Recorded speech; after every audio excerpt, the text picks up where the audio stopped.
Assalamu alaikum wa rahmatullahi wa barakatuh. Welcome to today's Friday Reflections on this Friday, the 11th of March, 2022. Jummah Mubarak, may Allah bless you, and I hope you are well in amidst all of the trials and tribulations of the times in which we live. And anybody who has a degree of safety in this time, for that you should be truly grateful to Allah subhanahu wa ta'ala. And may Allah protect us all from things escalating to a situation beyond which they will not be able to return. Today, I would like to read to you something from this wonderful book, one of my favorite books, Liberating the Soul, A Guide for Spiritual Growth, Volume 1, copyright 2002. It's some of the talks of Mawlana Shaykh Nazim. And I'm going to read from the one on page 258 of the book, 74, Tasting the Sweetness of Faith.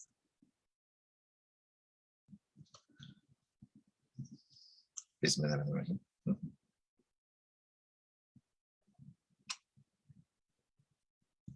Okay, tasting the sweetness of faith. A disciple raised the issue of difficulty talking about Islam to his non-Muslim family members. Mawlana Shaykh Nazim responded, yes, because they are still slaves in their ego's hands, slaves, but they do not know that they are slaves. They imagine that they are going to be slaves when they come to Islam, but it is the opposite. When they come to Islam, they are going to be free. Before Islam, they are slaves.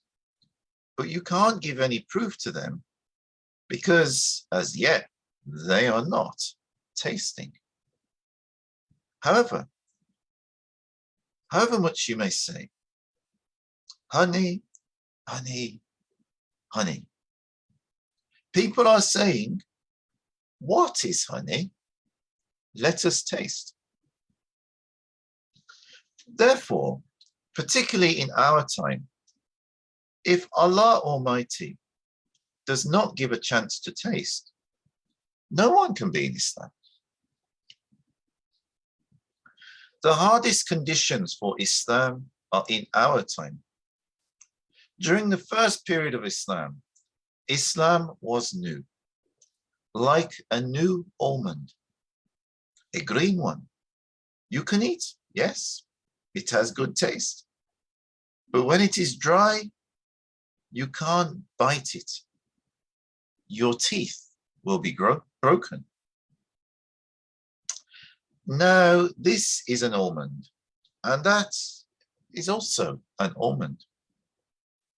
If you do not crack its shell and take out the inside, no one can taste it. But we are giving the almond in its shell, and people are putting it into their mouths, trying to bite it with no teeth also. Up to the end of this world, they will be unable to eat it. But if you crack it and give the kernel inside, they will be pleased. We can't do that. Only Allah Almighty does that. And as much as people are engaged by their life's pleasures here, they are not free to look for their Lord. And their Lord is keeping that honey to give to that servant. But he is not interested. Interested in something else. When a person is interested, he or she will quickly come to Islam and quickly taste. Therefore, we are saying now that if all the scholars from the Muslim world came to Europe and speak to just one person, not a young one, we are saying any person of intermediate age, they can't convince that person to come into Islam. And for the young generation, it is even more difficult. Therefore, in Western countries, people come into Islam if they can taste something of the inner life's pleasures in Islam. If they can find, if they can taste that pleasure, they may come to Islam through that pleasure. Otherwise, it is impossible. No scholars whom I know now, specifically know, can be successful in calling people to Islam by their way. But a person who has reached a station through his spiritual life and has tasted may bring others. The one who tastes may make people to taste. If he himself hasn't tasted, if he doesn't have it, but only says, honey, honey, never talking about any pleasure, what is he going to make people taste? There must be something with him for people to taste.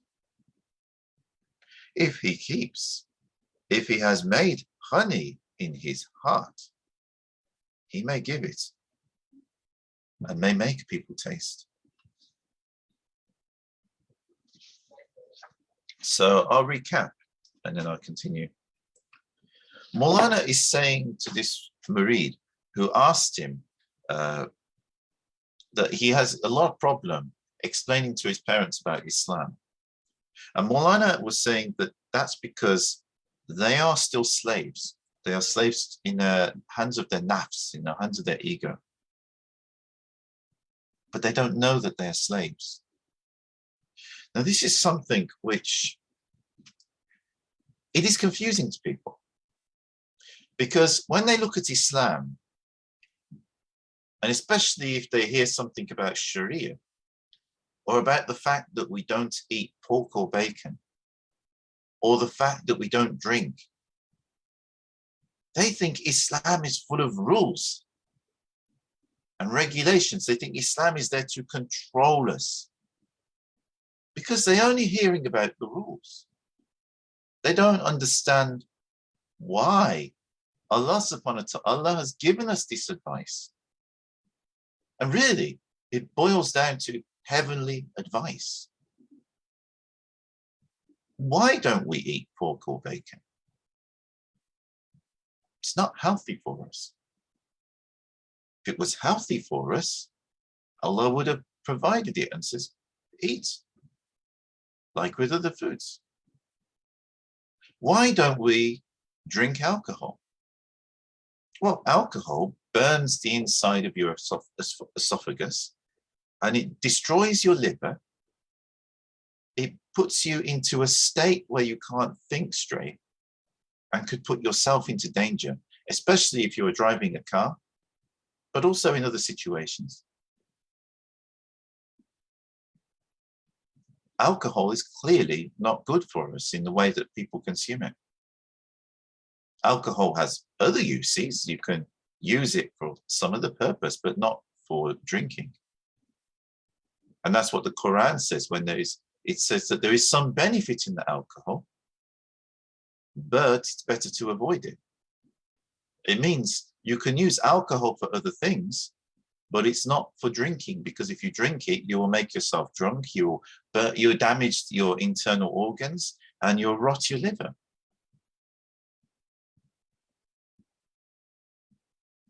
We're not prohibited these things because they are good for us. We're prohibited them because we're bad.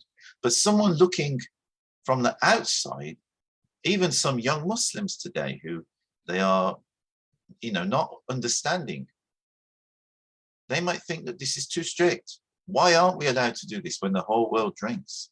When the whole world eats bacon sandwiches? Why can't we have it?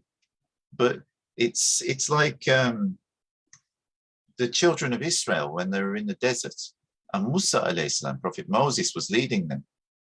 And while they were wandering in the desert, they had their freedom. They were no longer being oppressed by the Pharaoh. They were no longer being forced to make bricks.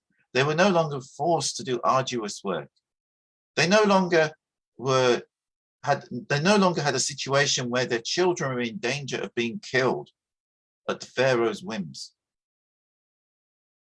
And they were complaining they didn't have the food that they had in Egypt. Think about it. They did complaining they didn't have the food that they had in Egypt. They have freedom. It's a similar thing here. The reason why we're given certain heavenly advice in the Holy Quran and by the Prophet Muhammad SAW is because it is good for us. It's good for our health, or it frees us from our ego. It frees us from our nafs. Otherwise, we become enslaved to our desires. We become enslaved to our nafs. We become enslaved to our desires without even realizing it. And we think we're free and we're enjoying ourselves, but we're just destroying ourselves without even realizing it.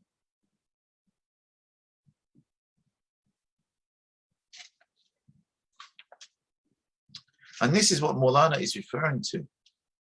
But he's saying if people adopt Islam, they will become free, because Islam gives them the advice and the wisdom and the guidance they need to free themselves from their desires, from their ego, and other bad characteristics, to free themselves from consuming things which are harmful for them and destroy their health. Earlier today, I was talking to a Muslim brother, actually, who has had to have something implanted in his heart because he's not got a heart condition. He smokes. The brother is 8 years younger than me. And because of his smoking, it's destroying his health.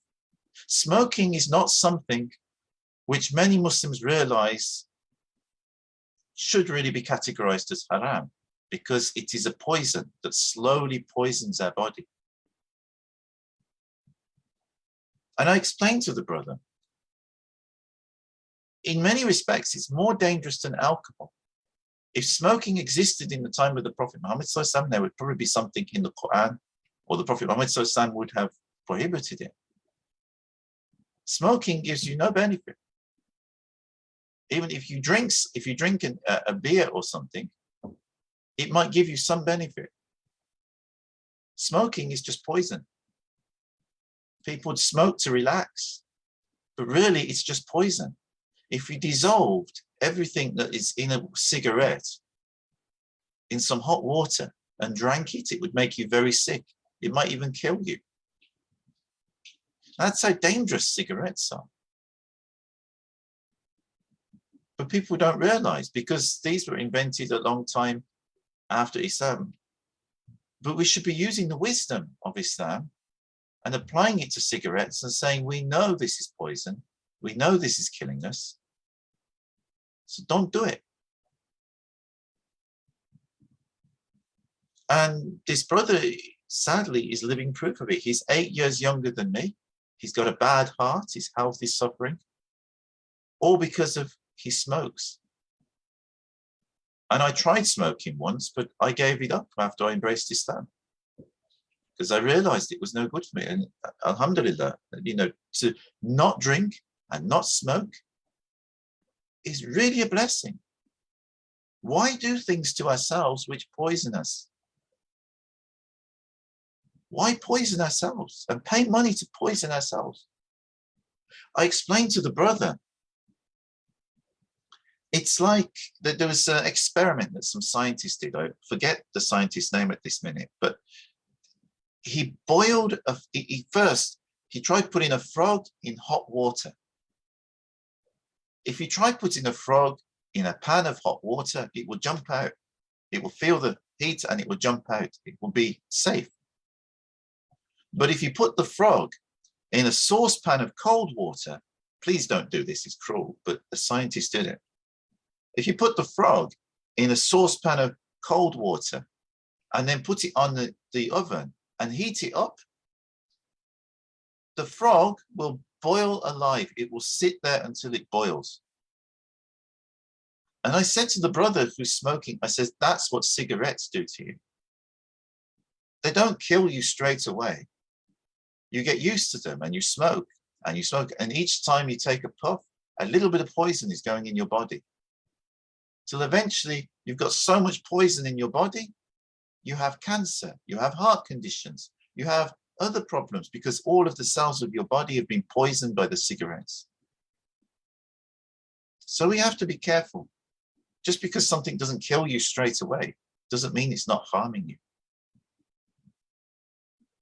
And when Muslim scholars categorized cigarettes as makruh instead of haram, it's because they didn't realize that it was really poisoning them. They just thought it smelled bad. Well, if it smelled bad, yes, it would be makruh. But now we know it is slowly poisoning us, so really we should avoid it. It's worse than alcohol. Alaikum assalam.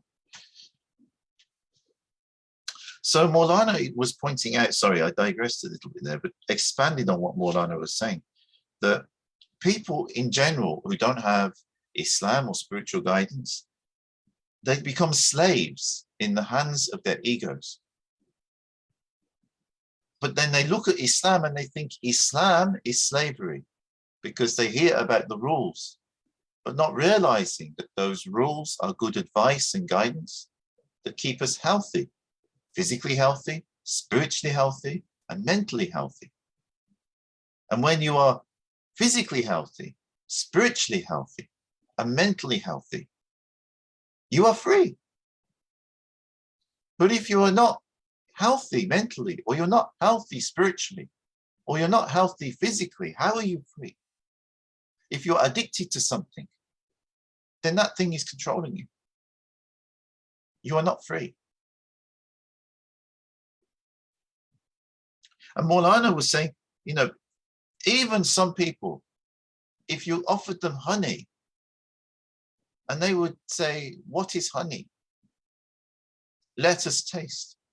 He's saying that these people who don't know Islam, don't understand Islam, they're like people who don't know that honey is sweet. They've never tasted it before, because they really haven't. They haven't tasted what Islam is really about. And Mawlana compares it to an almond, that a young almond is soft and green. You could bite it. But an almond like we normally buy from the shops, it's got a hard shell around it, a ripe almond. You try biting that, you break your teeth. He said that's how people are presenting Islam today. Like the almond that's in its shell, or any nut that's in its shell. You're giving it to people, eat this. They go to eat it. Can't eat it, it's too hard. Crack the shell. Give them the kernel inside. Delicious. But they don't know. They don't know the essence of Islam is delicious and sweet, because it's presented to them in a hard shell. No one tells them you need to remove that shell in order to eat the kernel.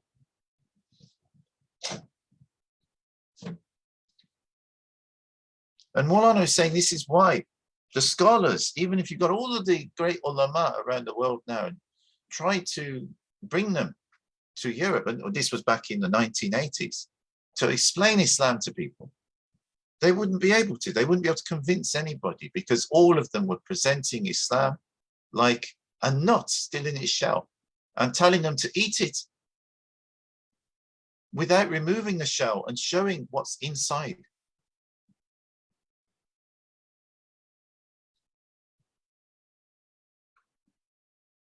Mawlana continues, if they can find it, if they can taste that pleasure They may come to Islam through that pleasure.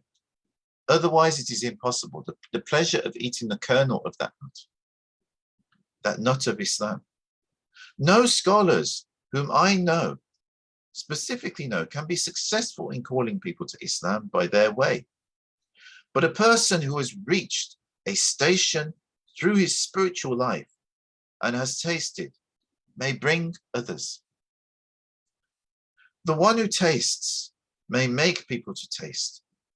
If he himself hasn't tasted, if he doesn't have it, but only says, honey, honey, never taking any pleasure, what is he going to make people taste? There must be something with him for people to taste.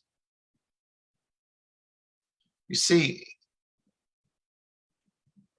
if a person is really on Islam, they really are living Islam, they will be a transformed human being. That doesn't mean that they're going to be totally perfect, because they're not a prophet or, an angel or something. But it does mean that there will be something about that person that will be different. In fact, even I've seen this even with people of other faiths who are genuinely sincere. You can tell they're different. They're not like normal people in the street, because their faith, their iman, has transformed them. Their relationship with Allah subhanahu wa ta'ala has changed them.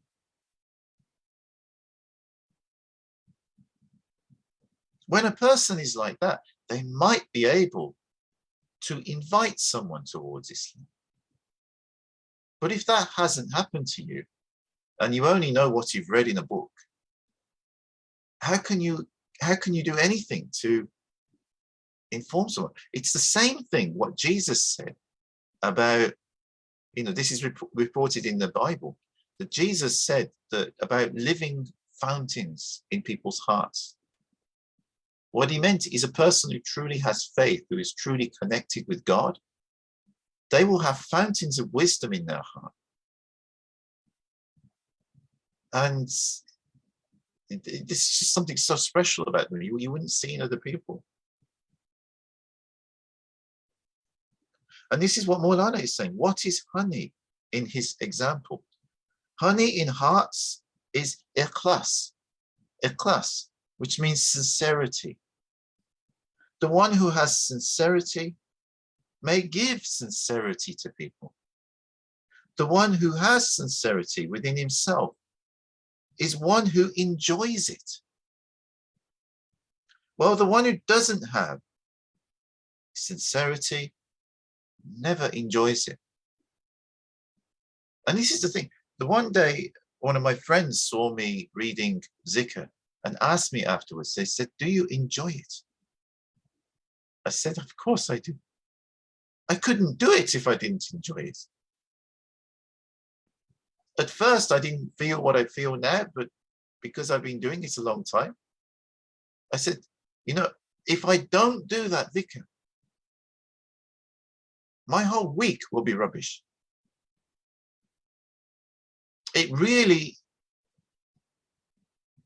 It's that big a difference.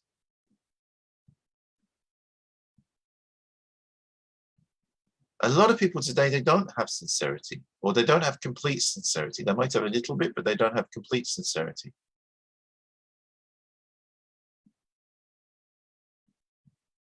Mawlana says the one who has sincerity does not spit the almond out of his mouth, but keeps it. But not everyone keeps it, particularly new Muslims. They may try it once or twice and then say, we do not taste anything, and throw it away. But for the one who tastes the seed, the kernel, that is all right. When you find something, you are pleased with it, and you think that everyone may be interested in it. When you eat, when you taste something, you feel that everyone may be pleased with it. But then if you give it to a person, he says, I don't like it. Yes, some food which you may like, he never likes. Spiritual pleasures are different among people. Some people are interested in another way. Now, as we are believers, we are going in different ways. Moses, alayhi salam, struck a stone and 12 springs came, and each of the 12 tribes of the children of Israel drank from a different spring. But it has a secret meaning that everyone has a private spring for drinking, and that is best for him or for her. When you ask to change it, he or she refuses. And sometimes when a person is ill, you may give him honey, sweet honey, but he says it is bitter. So, a couple of things here. Mawlana is acknowledging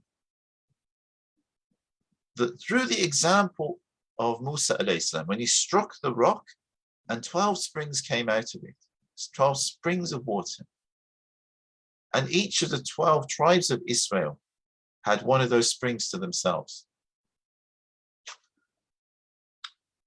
Mawlana is acknowledging there are different spiritual paths that are leading towards Allah. We also have another example of this within the Quran, where Musa alayhi salam, again Musa alayhi salam, he met with Khidr alayhi salam. And Khidr alayhi salam and Musa alayhi salam, that's Moses and the green man, they were both given some guidance by Allah, but it was a bit different. Probably you take it deep enough and understand it deep enough and you see the connection, but even to Musa alayhi salam, it looked different what Khidr alayhi salam was doing, until he understood it deeper and realized that Khidr alayhi salam was operating on a deeper level of deen. Mawlana is saying that even amongst the believers, some people may follow a different shape or a different way, but this is all right because Allah has allowed for that, has decreed for that. So we have to be accepting of that and not be judging people. But also Mawlana is saying that when a person is ill, you may give them honey that is beautiful, sweet honey, but to them it will taste bitter. So Mawlana is also saying that when a person is misguided and under the influence of their ego or the evil inclinations, even if you give them good guidance, to them it will taste bitter. It's not necessarily what you're giving them is wrong, but they won't be able to take it. They're not in the position to, just like an ill person. Even we know from this COVID, it affected people's taste buds. Mawlana is saying he is wrong. Honey is honey, but that person can't taste it. Finished, leave them. Allah says to the Prophet ﷺ, leave them. If they do not taste, leave them. I am looking after them. There must be a divine intervention so that can change. At that time, leave it. Don't discuss it. Discussion brings hatred. Therefore, we have been ordered to say to such people, Lakum dinakum waliya din. Your way for you and ours for us. I mean, this is beautiful advice from the Holy Quran. If you come across someone who you can't reach, who you can't come to some common understanding with, just say to them, unto you your way, and I have my way. That's adab, akhlaq, manners and respect. And then maybe they will go away from you at that time, but they will at least not think bad of you. And maybe that will open the door to them later on. They might come back.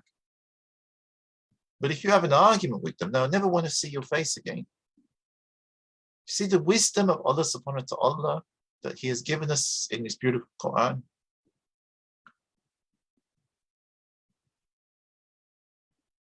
Mawlana says, only to those people who ask you, you may speak. Someone asks for support and guidance, then you may offer. But if they're not interested, what's the point? Even no matter what you say to them, it won't do any good. Dawah is invitation. Like if I have a meal in my home, or it's a restaurant or something, and I invite people. I invite my friends, please come, we're going to have a meal. Now, if they come, they benefit from the meal. If they don't come, they don't benefit from the meal. I don't phone them up afterwards and say, hey, why you didn't come to the meal? Don't you know what you're missing? There's no point. They didn't want to come. They didn't want to come. You have to approach the dawah invitation to Islam in the same way. You offer, you invite, but if people want to argue with you, you leave it. If people don't want, you leave it. And maybe they will come. If you keep sweet with them, maybe they will come back to you. Or come to the deen through someone else. May Allah guide us all, and may Allah grant that we may always be upon His divine guidance and be granted that sweetness in our hearts that Mawlana Shaykh Nazim was talking about in this beautiful Sohbet. If you're in the United Kingdom, I wish you a very good evening. And wherever you are in the world, may Allah bless you and keep you safe, especially through these difficult times. And especially for those fleeing Ukraine and other war zones. And may Allah grant them protection from harm, and grant them safety, and a place where they can be safe, somewhere on their travels that they can stop off and be safe with their families. May Allah grant us to have a more peaceful world. And if you haven't already, and you find these live videos beneficial, then please don't forget to subscribe to my Instagram, YouTube, and Facebook. I go live on Facebook through Zoom every Monday around 5 or 6 p.m. for a Sohbet, that's a spiritual talk, and Sufi meditation. And on a Friday evening, usually a couple of hours or more earlier than this, for Friday reflections. I'm a bit late today because I've had a crazy day, but yeah, sometime on a Friday evening, I do a Friday reflections as well. So look out for that. And afterwards, I always upload the videos to Facebook, Instagram, and my YouTube channel. So if you do miss them and you're interested, you can still catch up on them. Also on the Monday, the zikr is actually held at the University of Birmingham Multi-Faith Chaplaincy. And you're most welcome to join us there from 5 o'clock onwards. That's the Multi-Faith Chaplaincy at St. Francis Hall in the University of Birmingham on a Monday, 5 o'clock onwards. Well, I wish you all the best, and wherever you are in the world, and until next time, Assalamu alaikum wa rahmatullahi wa barakatuhu. May the peace and blessings of Allah be with you all.